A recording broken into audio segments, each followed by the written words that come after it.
લોકસભા ચૂંટણીના પડઘમ વચ્ચે ડેડિયાપાડા ખાતે ભાજપનું કાર્યકર્તા સંમેલન યોજાયું. લોકસભાની ચૂંટણીના પડઘમ વાગી રહ્યા છે અને આગામી લોકસભાની ચૂંટણીઓ 7 ફેઝમાં યોજાવાની છે. ત્યારે લોકસભાની ચૂંટણીના પડઘમ વચ્ચે ડેડિયાપાડા ખાતે ભાજપનું કાર્યકર્તા સંમેલન યોજવામાં આવ્યું હતું. ભગવાન બિરસા મુંડાજીની પ્રતિમાને પુષ્પ અર્પણ કરી શ્રી વેરાઈ માતા મંદિરે ડેડિયાપાડા વિધાનસભા કાર્યકર્તા સંમેલન યોજાયું.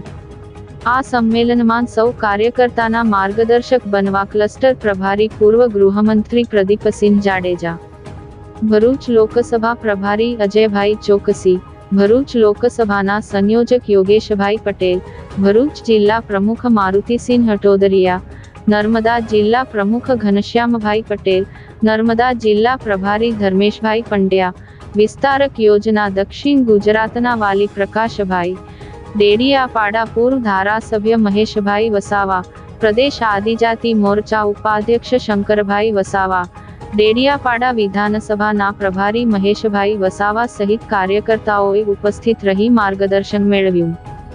યોજાયેલ સંમેલનમાં આમ આદમી પાર્ટીના પણગામ અને આંબાવાડી જિલ્લા પંચાયતના કેટલાક કાર્યકર્તાઓએ કેસરિયા ધારણ કરી ભાજપા માંગ જોડાયા.